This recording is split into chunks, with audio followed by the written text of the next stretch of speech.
সারা দেশ আগুনে পুড়ছে, মানুষ না খেয়ে অবস্থায় আছে, এক বেলা খায় আরেক বেলা খাইতে পায় না, কিন্তু প্রধানমন্ত্রী বলে কোনো অসুবিধা নাই,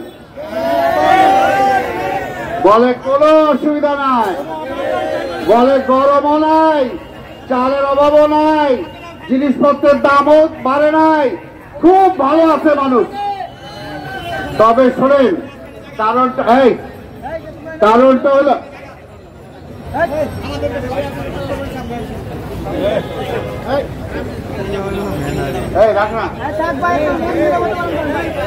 ভাই গরম হয়ে গেছে না, গরমের মাথা গরম, এই জন্যই।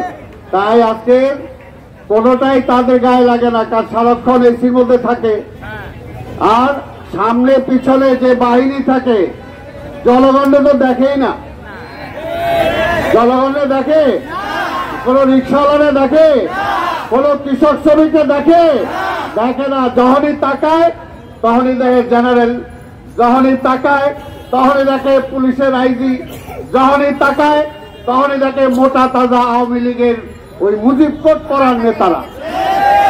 ওগুলো তো মোটা তাজা আছে, সাইতেছেই তো আওয়ামী লীগ, কাজে উনি তাকায় তো আপনারও দেখে না, সাধারণ মানুষ দেখে না, সেটার জন্য সাধারণ মানুষের পেটের জ্বালা বুঝতে পারে না, এই যে কষ্ট হইতেছে এইটাও বুঝে না। আজকে যেটা আমাদের ইঞ্জিনিয়ার ইশরাক বলছেন যে আজকে পরিবেশের উপরে যেভাবে আজকে এই সরকার হাত দিয়েছে, আজকে দেখেন নদীগুলো সব দখল হয়ে গেছে, নদীগুলো ভরাট হয়ে গেছে, আর ওইখানে ব্রিজের নামে যে জায়গায় 1 টাকা খরচ হবে খরচ করতেছে 100 টাকা, 1 টাকা খরচ হয় 99 টাকা মুজিব কোটের পকেটে। এই হলো আজকে অবস্থা। উন্নয়নের নামে, মেগা উন্নয়নের নামে আজকে মেগা চুরি দেখছেন নাই যে ব্যাংকগুলো সব খায় ফেলাইছে, আর সামনে যা দেখে তাই খায়, আর ওই যে পিস্তি তাদের রাস্তার মধ্যে এটাও খায়, খাইতে খাইতে অবস্থা, রাস্তা নাই গাছ নাই, আজকে গাছ নাই, গাছ খায় ফেলাইছে, সব খায় ফেলাইছে। আর বিএনপির নেতারা খালি প্রতিবাদ করতে গেলে জেলে ঢুকাও, অনেক জেলে ঢুকাও। এই যে আপনার শুনছেন আমাদের ইসে বলছে, আমাদের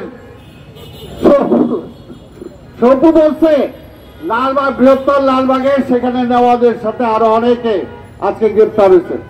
সেখানে আমাদের সবচেয়ে আমাদের লালবাগ থানার একজন সিনিয়র নেতা সোহেল, আন্দোলনের নেতা, ডায়াবেটিস এমন অবস্থা হয়েছে, তার স্ট্রোকের যে অবস্থা হচ্ছে, চোখ দিকে আজকে কানা জয় হয়ে যাওয়ার মতো অবস্থা, চোখে দেখে না, কিন্তু তারপরেও এই ঢাকার জেল থেকে তাকে সেই ইসে পাঠানো হয়েছে, কাশেমপুর পাঠানো হয়েছে, তার এখন পর্যন্ত চিকিৎসা হচ্ছে না। আজকে মানবিকতার কথা বলেন, ওবায়দুল কাদের লিস্ট খুঁজো বাটা, লিস্ট খুঁজে বাটার ভুয়া তো অবশ্যই ভুয়া, হাসিনাও ভুয়া, ওবায়দুল কাদেরও ভুয়া, যতদিন আছে আমি ভুয়াই বলবো। শোনো, এই জন্য আজকে যেটা বলি, আজকে এই অবস্থায় দেশটা নিয়ে গেছে, বিএনপির কাছে তালিকা চায়। আরে তালিকায় যে এখানে যারা আছে, কেউ মামলা ছাড়া আছে, কেউ জেলে যাওয়া ছাড়া আছে, জেলে যাওয়া ছাড়া নাই। আজকে রিক্সাওয়ালারা এখানে কেন আন্দোলন করে, রিক্সাওয়ালাদের ধরে, ওই ওদের ধরে নিয়ে যায়। কাজে আজকে ঢাকা শহর সহ সারা বাংলাদেশের সাধারণ মানুষদের বলবো, এই সংগ্রাম খালি খালেদা জিয়ার সংগ্রাম না, এই সংগ্রাম তারেক রহমানের সংগ্রাম না, এই সংগ্রাম রিক্সাওয়ালার সংগ্রাম, মুটে মজুরের সংগ্রাম, ক্ষেত মজুরের সংগ্রাম।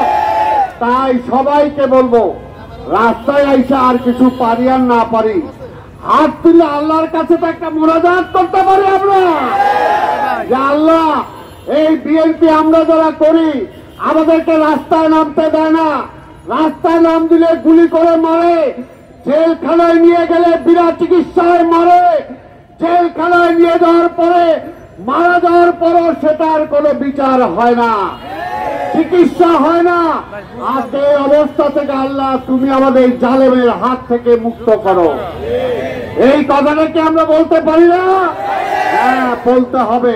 ঢাকা শহরের রাস্তায় জনগণকে সয়লাব করে দিতে হবে। ওই পুলিশ দিয়ে আমাদেরকে আন্দোলন ঠেকায়, আমরা পুলিশের বিরুদ্ধে সংগ্রাম না, কিন্তু তারপরেও বলি জনগণ মাঠে নেমে আসতে হবে। পুলিশের আত্মীয় স্বজন যারা আছে তাদেরকেও মাথায় নামাইতে হবে। পুলিশ দিয়ে একজন আরামে থাকতে পারে, ওই উপরে অফিসাররা আরামে থাকতে পারে, নিচের পুলিশটা আরামে নয়। তাই আজকে সবাইকে এই আন্দোলনে শরীক হতে হবে। আজকে হয়তো আমরা এখানে যে আমরা শুরু করলাম ঢাকা মহানগরীতে এই রিক্সাওয়ালা খেটে খাওয়া মানুষের মাঝে এই পানি তো কিছুই পানি না, একবার খাইবেন শেষ হয়ে যাবে, কিন্তু এটা প্রতীক। এটা হলো বেগম খালেদা জিয়া তারেক রহমানের পক্ষ থেকে আপনাদেরকে শুভেচ্ছা, এবং বেগম খালেদা জিয়ার জন্য দোয়া করবেন, তারেক রহমানের জন্য দোয়া করবেন।